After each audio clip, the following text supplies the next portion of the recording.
রাজশাহীতে জীবন বীমা কর্পোরেশনের কর্মকর্তা মুকসুদুল হকের বিরুদ্ধে গ্রাহকদের প্রায় কোটি টাকা আত্মসাতের অভিযোগ উঠেছে। অভিযোগ ওঠার পর থেকে মুকসুদুল গা ঢাকা দিয়েছেন।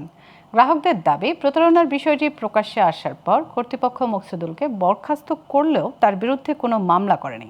এছাড়া টাকা ফেরতের ক্ষেত্রেও টালবাহানা করা হচ্ছে বলে অভিযোগ তাদের। এর প্রতিবাদে বৃহস্পতিবার অফিস ঘেরাও কর্মসূচি পালন করেন গ্রাহকরা। জীবন বীমা কর্পোরেশনের কর্তৃপক্ষ জানায়, অভিযোগ পাওয়ার পর মুকসুদুল হককে বরখাস্ত করা হয়েছে। আগামী 10 কর্মদিবসের মধ্যে বিষয়টি সমাধান না হলে তার বিরুদ্ধে মামলা করা হবে।